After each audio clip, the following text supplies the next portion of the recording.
Good afternoon and welcome to Wintergreen Studios' virtual land Art BioBlitz. You are at the session called the Frontenac Arch with Megan Quinn from the Nature Conservancy of Canada. My name is Jess Pilo. I'm the project coordinator at Wintergreen Studios, and I'm your tech support on the call for today. And I would like to pass it right on over to Monica Capovillo, our program director, and she will introduce our next speaker.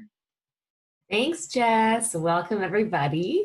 As Jess said, I'm the program director at Wintergreen Studios, and I'm also today's video host. So it is my pleasure to welcome Megan Quinn. Growing up in the industrial landscape of Northern England, Megan Quinn didn't fully realize her passion for nature until she moved to Canada in 2004.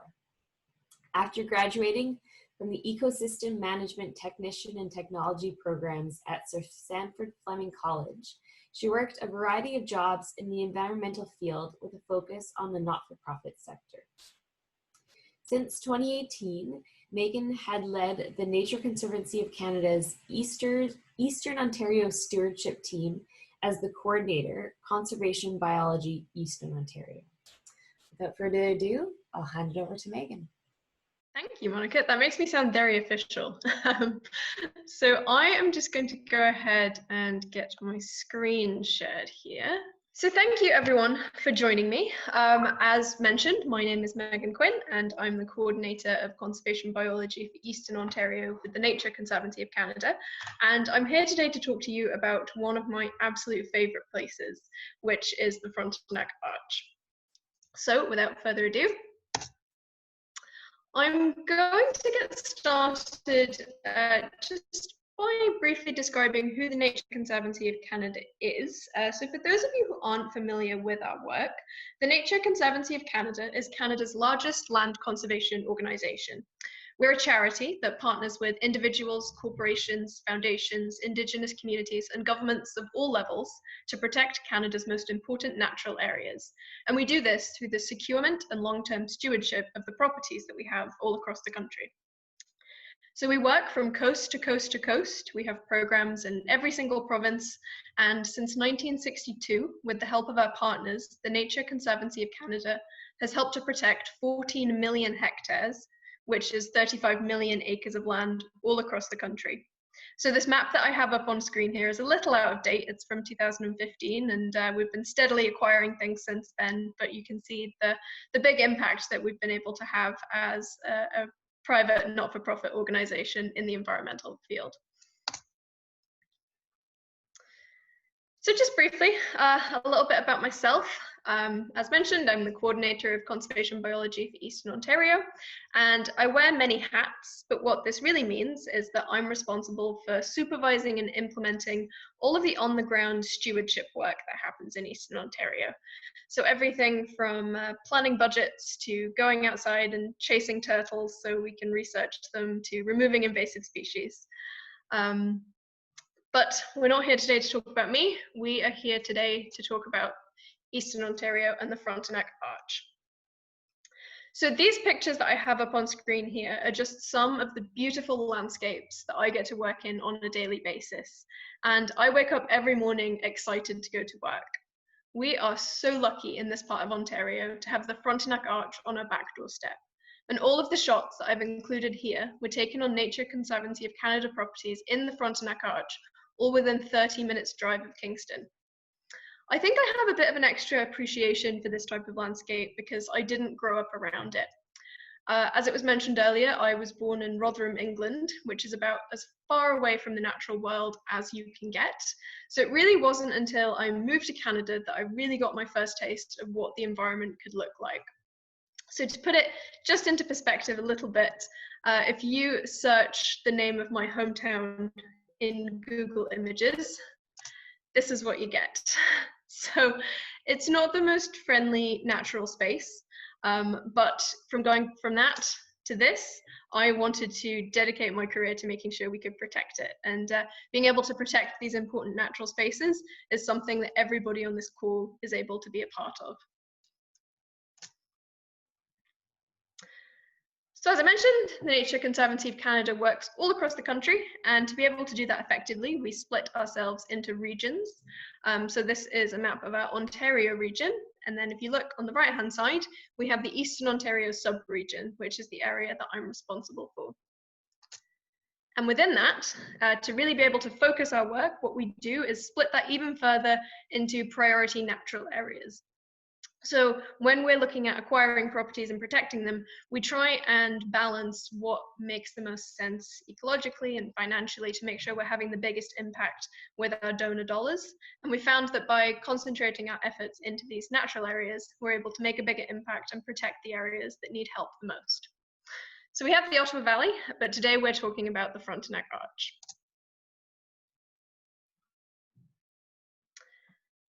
So this is the Frontenac Arch natural area. You can see the yellow outlined on the map. So the Frontenac Arch is found in the eastern section of the Great Lakes St. Lawrence ecoregion. This natural area extends from the St. Lawrence River, just east of Kingston, and then north on kind of the west side, just to beyond Frontenac Provincial Park. And this region that you see here is designated a UNESCO World Biosphere Reserve. There are many reasons why the Frontenac Arch is important, and I could probably spend 3 hours talking to you all about why it's so special, but just to give you the highlights.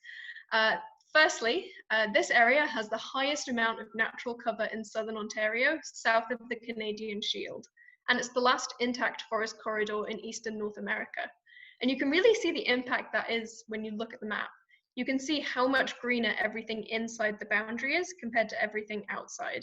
And that's really special, and that's something that we need to work together to protect and make sure that it stays green. Because of this, the Frontenac Arch also acts as a critical migration corridor from the Adirondack Mountains in America to the Algonquin Highlands. And this is often referred to as the A2a Corridor. So even though the Nature Conservancy of Canada only works on the northern or Canadian portion of the Frontenac Arch, we are building this connection that links into America as well, because as we know, nature does not care about political borders. So this is really a case where working together is how we're able to achieve greater conservation outcomes. Another thing that's really special about the Frontenac Arch is you get this really fantastic species overlap. Where you have species that you normally find in the south, the Frontenac Arch is about how far north they get in their natural ranges. And species that you normally find in the north, the Frontenac Arch is really the southern edge of their range. So what you end up with is this narrow band, which is the Frontenac Arch, which supports one of the highest densities of rare species in Ontario. So even though it's not very big in terms of area, the impact that it has on the environment is astronomical. And just to put that into perspective, the Ontario Natural Heritage Information Centre, or NHIC, currently tracks 94 terrestrial and aquatic species at risk in the Frontenac Arch, including 44 federal species at risk and 11 globally rare species. So it's an important area. And this map just highlights a little bit what the Nature Conservancy of Canada and our partners are doing across the Frontenac Arch to be able to protect it. So what we really like to do is focus on securing land to maintain these uninterrupted corridors that allow for the movement and migration in species. So like pieces of a puzzle, what we're trying to do is connect these natural spaces in the Frontenac Arch together to make sure that they're protected and remain intact. And not to mention, on top of being ecologically important, it's also breathtakingly beautiful. And that should be a reason in of itself to protect it. We're so lucky to have such diverse forests and wetlands and lakes in this area. So I just want to pack this presentation with as many beautiful pictures as we can of my office, and just to brag a little bit about what I get to do as a job. So this has a really big impact on the ground, connecting all of these puzzle pieces together. So as I mentioned, it's over 14 million hectares that the Nature Conservancy of Canada has helped to protect across Canada. In Ontario, that's around 85,000 hectares. In Eastern Ontario, we're sitting at just over 10,000 hectares, and about 5,000 of those are in the Frontenac Arch.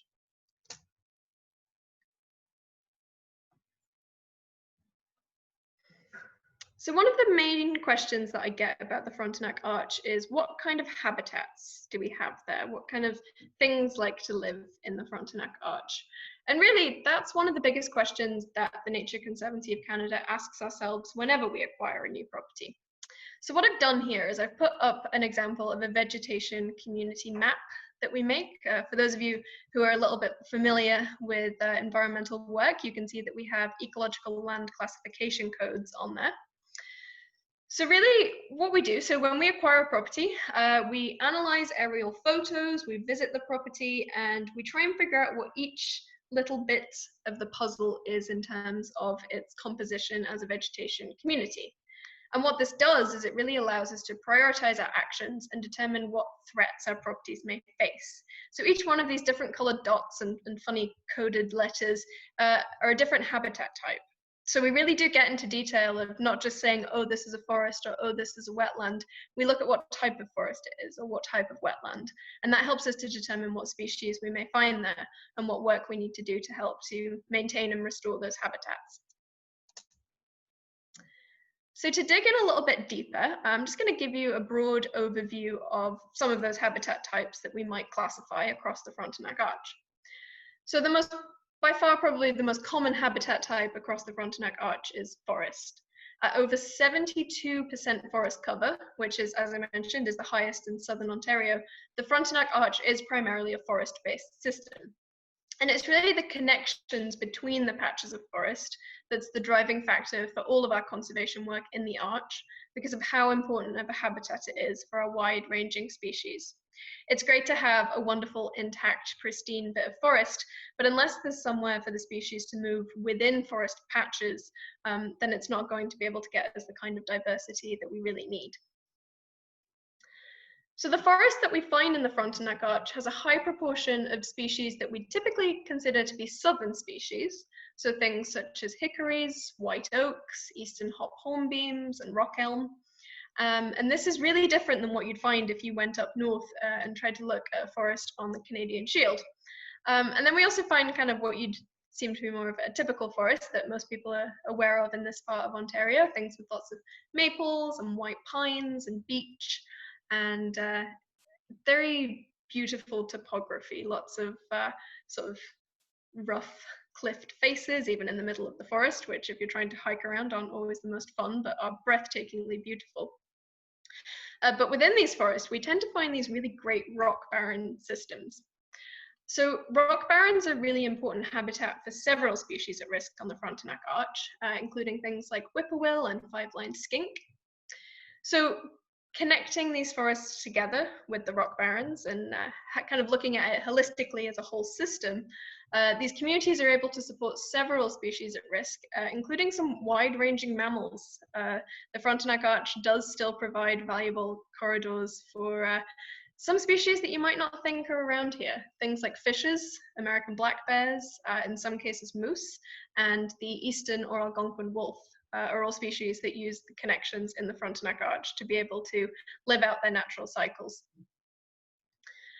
As well, the forest and rock barrens are an excellent habitat for some of our area-sensitive birds. So in particular, cerulean warblers, which really rely on having quite large tracts of forest. Eastern wood peewees, golden wing warblers, and wood thrush are all species that need this habitat as well. And I couldn't talk about the Frontenac Arch without talking about wetlands. So wetlands, which we've included lakes in as well for the purpose of this, occupy almost 50,000 hectares, or 29% of the natural area. And compared to other areas of southern Ontario, the Frontenac Arch has a high percentage of high-quality wetland cover, which increases connectivity for a variety of wetland-dependent birds, mammals, invertebrates, reptiles, and amphibians. Everything from beautiful black ash swamps to open water communities. We really are spoiled for choice when it comes to the Frontenac Arch. And if any of you have been driving around lately in the area, you'll know that the turtles are out and they are moving around. And these key wetlands and the connections between them are really what they need to be able to safely move around and complete their life cycles. So now I've talked about all the wonderful bits, I do want to spend some time talking about what is threatening the Frontenac Arch. So, like all natural areas in Ontario, the introduction and spread of invasive species is a big threat to the Frontenac Arch.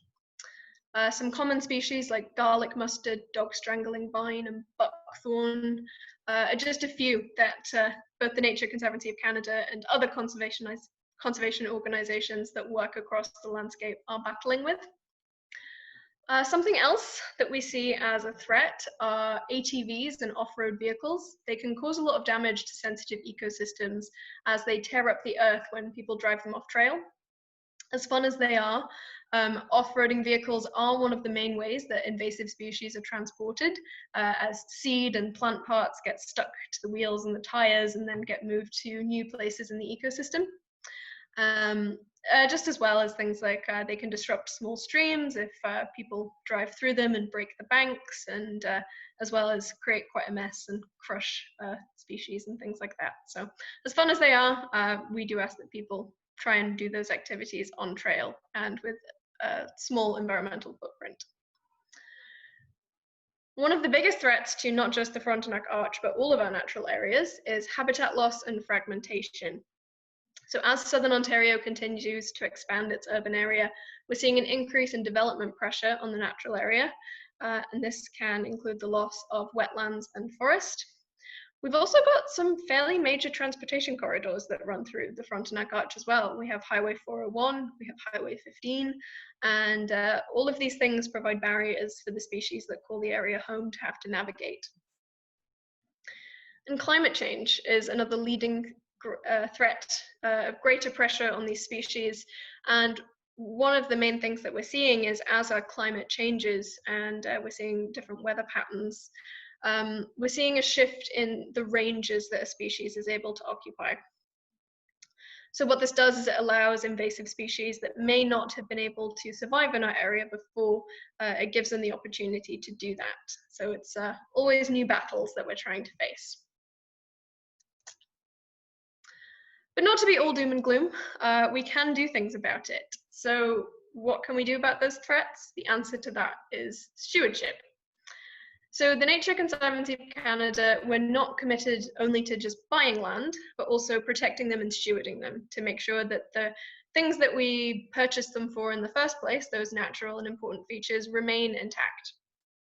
So each and every property that we protect is monitored and managed so that those ecosystems are maintained and the species thrive. And in some cases, we're really lucky in the Frontenac Arch in that we have some great intact ecosystems. So sometimes the stewardship is actually leaving those properties alone and letting them do their thing and just checking in to make sure everything's okay. But in some cases, we do have some heavier work to do. We monitor species at risk across the area.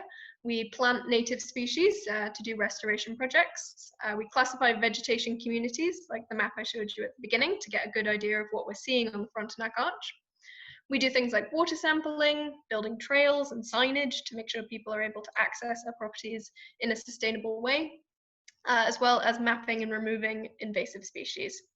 So these are just some pictures of my team and I over the last few years. As I mentioned, I coordinate all of the stewardship work, and I have one assistant who works with me full time, and then we're really lucky to get a team of summer students that help us out to be able to do this great work. So it not only provides them with really valuable experience fresh out of school, but also allows us to really tackle a really large area with not a lot of people.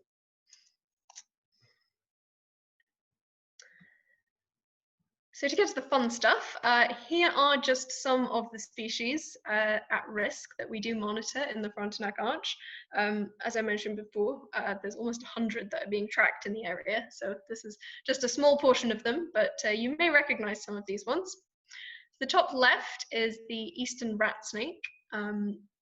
Usually you'll find these hanging out in front of your house perhaps, but typically you do tend to find them in the forest, and they're really good at climbing trees, so be careful. You may want to look up when you're hiking about in the forest. We also have the five-line skink, which is our only lizard species that we have, as well as the Blanding's turtle in the bottom, and a species that people may not think about a lot is that we can also have plants that are species at risk. It's not just animals that are affected by some of the threats that I mentioned on the previous slide. We also have some of our trees and other terrestrial plants in decline as well. And one of those is the butternut tree, which is currently being hit quite hard by a butternut canker, which is causing its decline, and it is now endangered.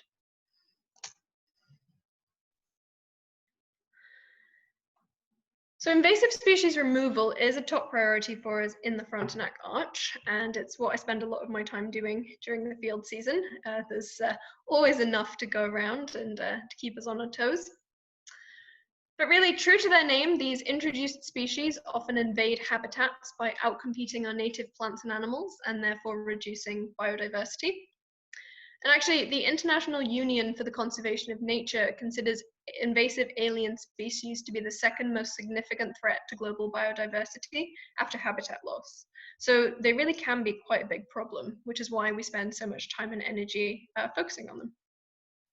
It's everyone's duty to recognize when invasive species have made their way into an ecosystem and actively intervene before more damage is done. Because once an invasive species is established, it's really difficult to get rid of. So I'm not going to spend the presentation teaching you about invasive species today, but there are plenty of resources to do that. But I will just mention a few of the top ones that we do tend to see in the Frontenac Arch. So common buckthorn is a highly invasive shrub that grows in dense thickets, and it changes soil chemistry by making unfavorable growing conditions for our native plant species. So with quite a lot of invasive species, it is allelopathic, which means it kind of releases chemicals that change the soil composition and make it difficult for our native species to grow. They produce these black berries, which act as a laxative in birds and animals that consume them, which helps them to spread their seeds around. On the right there, we have Phragmites, if we're moving clockwise, otherwise known as common reed. This is an invasive grass that is a huge threat to our wetland systems. You actually will probably recognize it most as it grows a lot along the sides of the road in ditches. It grows very tall very quickly and grows very densely. And actually, as you can see from that photo, it outcompetes our native species so much that you just get an entire stand of Phragmites. And this makes it incredibly difficult for turtles and other aquatic life to be able to move through it and complete their natural life cycles. And actually, if you look really closely in that picture, you can see there's a person in there. So that just gives you a little bit of context as to how tall this plant can actually get. We've also got garlic mustard on the slide. You'll find this woodland plant popping up along trails and roadways, and it's actually out right now. I was doing some garlic mustard control last week, and it's just flowering. So now is actually a great time of year to go out and identify it. In the first year, you get these sort of small kidney-shaped leaves, but in the second year, it pops right up and can be sort of a couple of feet tall almost. It's not too bad to remove. You can remove it by hand pulling, and that is fairly effective. But its key ID feature is if you crush the leaves, it has a very heavy garlicky smell and garlicky taste. It is actually edible. That's why it was brought over here originally. We've had some volunteer events at the Nature Conservancy of Canada where we have done garlic mustard pulls, and then at the end we've all made garlic mustard pesto. So actually trying to use this species while removing it to kind of give people a reward at the end of the day. And the last one I have on the slide there is dog strangling vine, sometimes known as European swallowwort. And this is another highly invasive plant that grows in dense thickets and kind of strangles out our native vegetation. It has these sort of bean-like seed pods that when they open look very, very similar to milkweed. And one of the issues that we find with this plant is that it can be very confusing for monarch butterflies if they accidentally lay their eggs on dog strangling vine as opposed to their native milkweed, because dog strangling vine is not sustainable for them as a food source. So the introduction of invasive species has a dramatic effect on our natural resources, human health, and the economy. So in a normal, natural, native community, species evolve together over time. So you have one species that eats another, which eats another, but you don't have one that tends to really dominate and not have any natural predators. But when you introduce a species that hasn't naturally evolved into an ecosystem, you run the risk of it taking over. And as you can see from all of those pictures there, once some of these invasive species get into our natural system, they really choke out any other species and don't give them a chance to be able to survive and thrive. There are many things that invasive species do, though, aside from just overtaking habitat. They also reduce biodiversity. They can reduce agricultural productivity if these species get into fields. They decrease people's property value. They result in increased costs for trying to maintain them. They can destroy recreational opportunities and also the aesthetics of the landscape. It's really hard to try and boat through a stand of Phragmites. I do not recommend trying to canoe through that. As well, they can be potentially toxic to animals and humans and cause allergies. So things like wild past is one that people have heard quite a lot about recently. This one can actually, if you get the sap on you and then that's exposed to sunlight, can cause quite serious burns. So it's not just environmental reasons that we want to be concerned about invasive species. They have impacts ecologically, economically, and for human health as well. I do want to highlight one area in the Frontenac Arch as kind of especially why it's important for us to put these pieces of the puzzle together.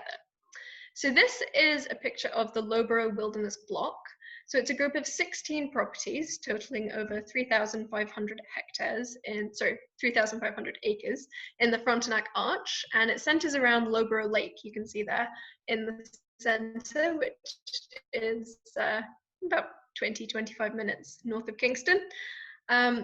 So it really is your typical Frontenac Arch habitat. You've got a mixture of forest, wetlands, rock barrens. We have some old agricultural fields, which we have been restoring both into forest and to sort of natural grasslands for grassland breeding birds. And what I wanted to put this slide up to see is that we're not just trying to buy properties that are out in the middle of nowhere. We're really trying to connect these properties together because we think that really gives us the most success and the most chance of being able to keep these systems intact. So as you can see, a lot of these properties actually bump up next to each other or have very short gaps in between. So we're always trying to work to try and fill in these little gaps and these little pieces of the puzzle.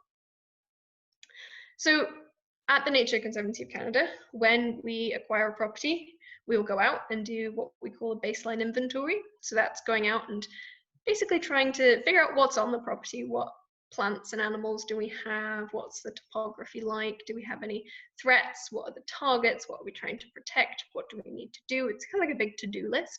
And we built that into a property management plan, which guides what actions we're going to do on these properties for 5 years, and then they get reviewed. So normally it is one per property, but in this case, we actually have one big property management plan that covers all 16 of these properties. So just as if you're sort of standing in the forest, you can't see the forest for the trees, you really can't see the Frontenac Arch unless you zoom out. So we could manage each of these properties individually, but we think that we get much further if we manage them all on a landscape level and look at the Frontenac Arch as a whole and what needs to be protected, as opposed to getting down to the really finite details of what's on each property. But we have a lot of land to manage. As I mentioned, it's over 5,000 hectares in the Frontenac Arch alone, and almost 25, 26 in Eastern Ontario. So I'm only one person, and I have a very small staff, but really, this is where our stewardship teams come in. So this is an opportunity that we have all across the Frontenac Arch. This is a group of dedicated volunteers and neighbours who help us out with environmental projects that are in their neighbourhood in the Frontenac Arch.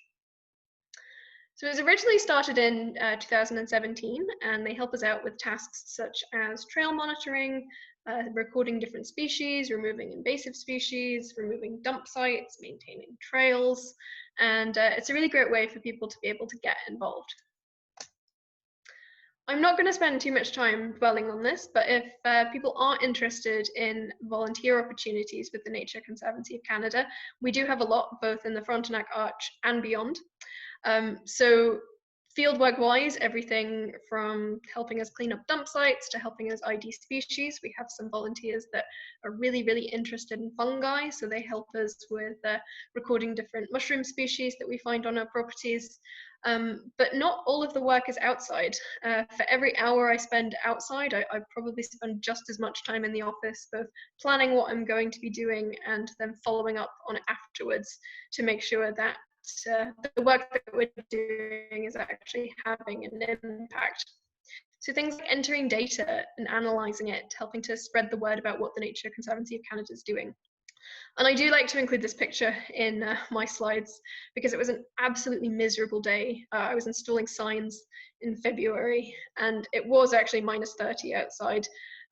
So just because I have to be outside when it's like that, it doesn't mean that you have to. So office work can be done remotely. Volunteering is flexible and can work around your schedule. There's opportunities to both go out with me and my team if there are things that you want to learn about, but also to do things independently as well. But you don't have to volunteer to be able to get involved. So many of you on the call today both live or work in the areas that we work, so in this case in the Frontenac Arch, and you may even be a neighbour of a Nature Conservancy of Canada property, and there's a lot of things that you can do on your own at your own home that can really help the Frontenac Arch in general. So private landowners have an opportunity to manage their property to improve its natural values and contribute to a healthier environment in a way that directly aligns with the Nature Conservancy of Canada and other organisations' missions across the Frontenac Arch.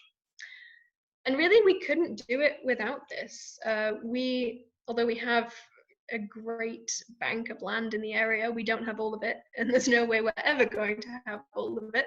So we rely on private landowners to make this pledge and make sure that they're doing environmentally sound things with their properties to be able for us to help the Frontenac Arch as a whole. And this really allows us to do conservation on a scale that it really needs to happen at. So especially now, while we're all sort of patiently waiting to be able to be let outside again fully, there's a lot you can do from your own home and your own backyard to be able to help us out.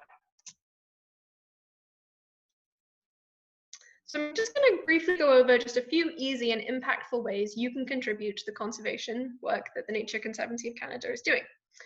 These include practicing native and responsible gardening, as well as invasive species identification and control. So it's really important to choose native species when you design your gardens.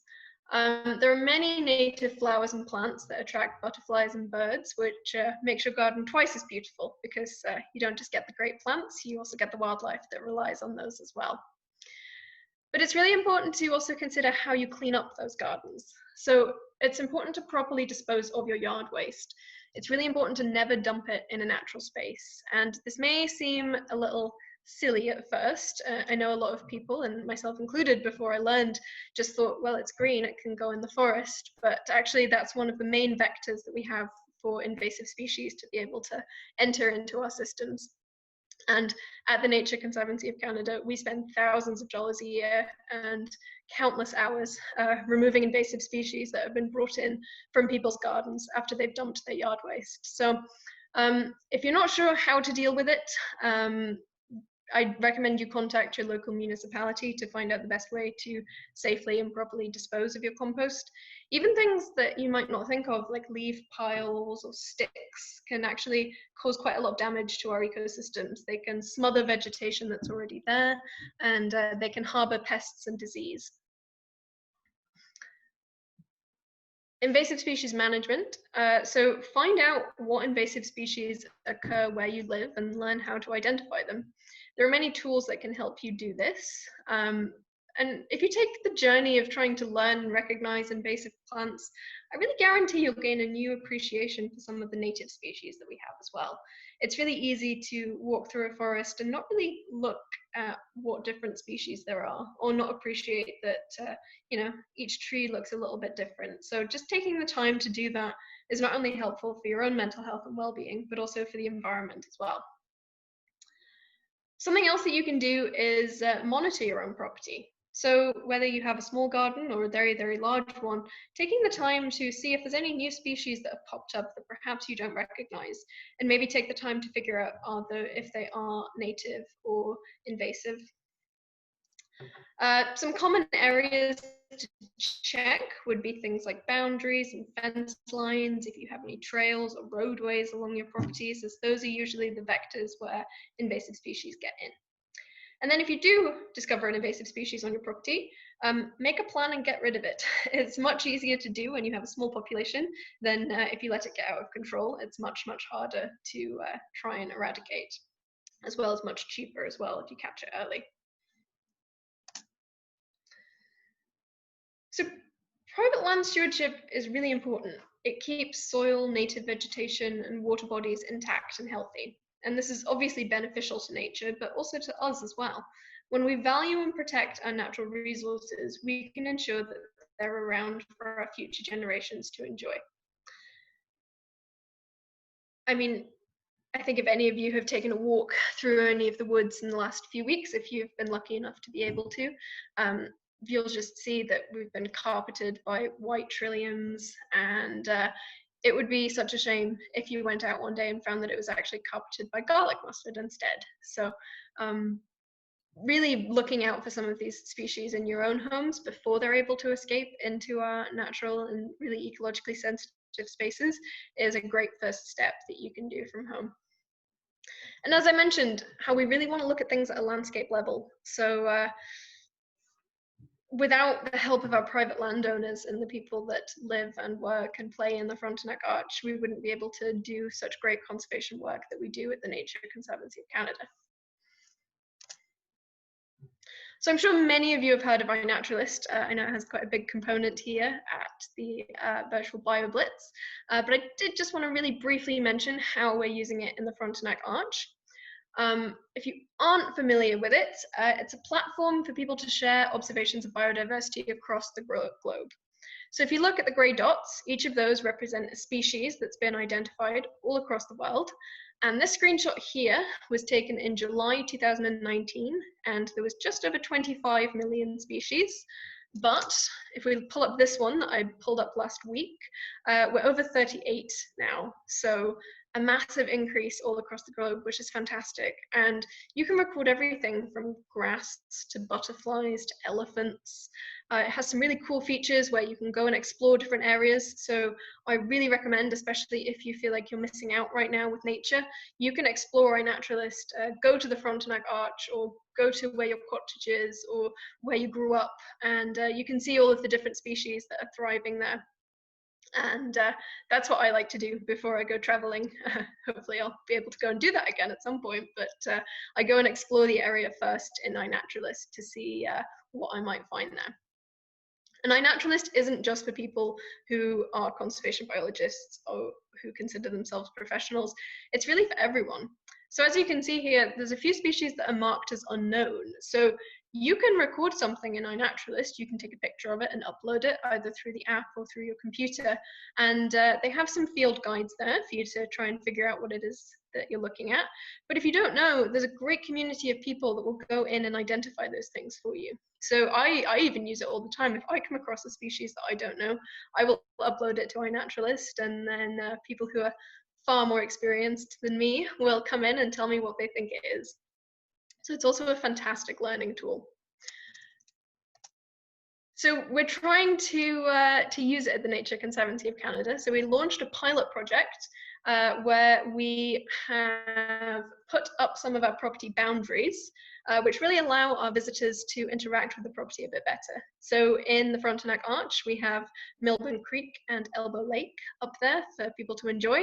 So if you happen to be out on some of those properties, you can snap your iNaturalist photos and put them up, and then I will get them. So I'll see what people are finding across the Frontenac Arch. And I can do that across all properties, not just the ones that the Nature Conservancy of Canada owns, but we do like keeping track of what we have on our properties. And actually my favorite feature is its photo recognition software. So going back to invasive species, if you say found this in your garden, this picture here, it looks like a nice plant, and you weren't quite sure what it was, you can stick it into iNaturalist and press a button, and iNaturalist will give you suggestions of what it thinks you might be looking at. And actually, in this case, we have lesser periwinkle, which is an invasive species. So you could know then that that's one that you actually have to remove. And it's not 100% foolproof, so I wouldn't recommend just relying on this to do your identifications, just in case it accidentally does it a little wrong. But it's a great tool to start and to help you try and figure out what a species might be. And just for fun, I did try to trick it. Here is a picture of me looking very wet and miserable during a field day. And I was like, oh, I wonder what iNaturalist thinks that it might be. But it is actually smarter than I am. It pulled up that it thought I was a human, although I'm a little concerned it thinks I could be a grey rat snake or a cucumber tree, but it's probably trying to analyze the background. So it's just an example of how we're using technology across the Frontenac Arch to do some really cool things and really bring everybody into conservation. And to close, I just want to finish with one of my favorite stories about how our neighbors and friends and community in the Frontenac Arch have really helped us with our conservation work at the Nature Conservancy of Canada. So this is my way to say thank you. So this is an eastern whippoorwill, and it's a familiar species in the Frontenac Arch. Most people recognize its haunting call, but unlike many bird species, the whippoorwill is nocturnal, so it's mostly heard at night. This may be a benefit to some. I know some people get quite annoyed when they wake up in the middle of the night to this bird calling at them, but they're a really important species in the Frontenac Arch, and they're actually a threatened species in Ontario. So it's really important for us to know if we have these species on our property and to track them over time. If we typically had observations every single year of a whippoorwill being on a certain property, and then we look and they're not there anymore, that is a cause for concern for us. So we like to keep track of them. Before we had such great relationships with our friends and neighbors, to be able to record whippoorwills and find out if they were on a property, what we would have to do is hike out to a property, take all of our recording equipment with us, set it up, hike back out, wait a few days, hike back into the property, take it out, hike back. Either me or whichever poor intern I put to the task would have to then sort through hours and hours of recordings, and we may not even find anything. So that's about 4 days worth of time and energy and effort to maybe get a result. Now I have neighbors that live next to these properties who have my phone number, and they call me when they hear them. They're outside on their back deck at night, and they've been hearing whippoorwills every night for the last 10 years. And that not only helps our neighbors feel connected with their properties and feel like they know that they're making a difference in the Frontenac Arch by sharing this information with us, but it also makes my job a lot easier.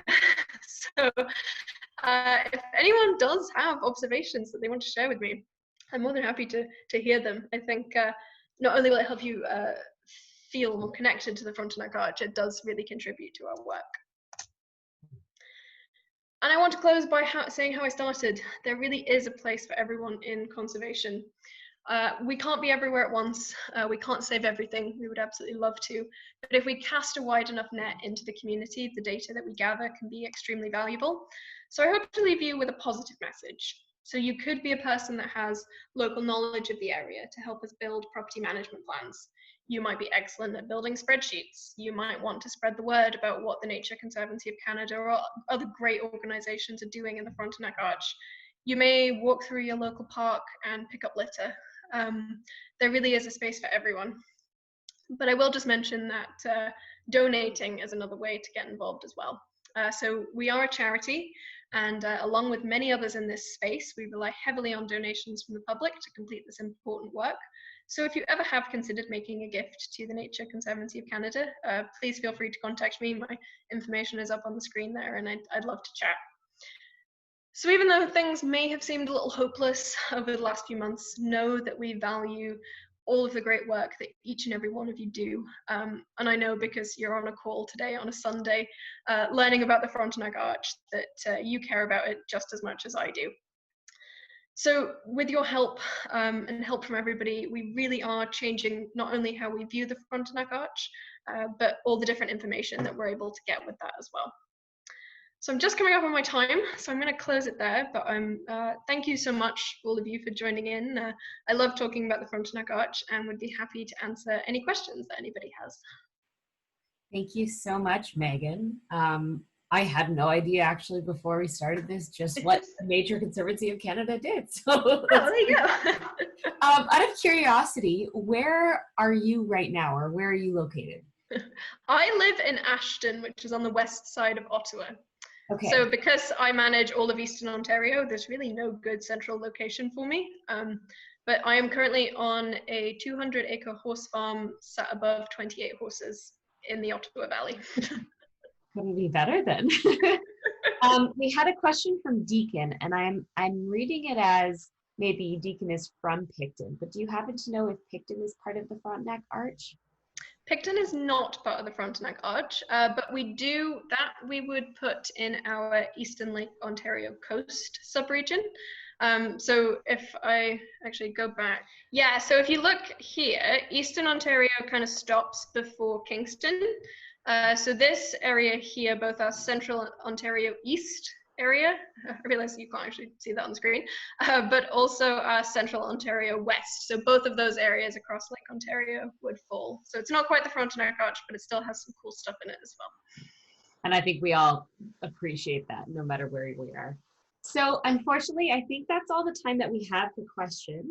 But I really wanted to sincerely thank you for coming out exactly as you said on a Sunday and sharing all your stories and your photos and your enthusiasm for the space that you work. Thank you. Thank you very much. People can feel free to contact me directly if they have questions. Thank you so much, Megan, and thank you, Monica, for hosting that session, and thank you for participating. It's still a beautiful Sunday, so please take a break from your screen, go outside and explore, and we will see you soon.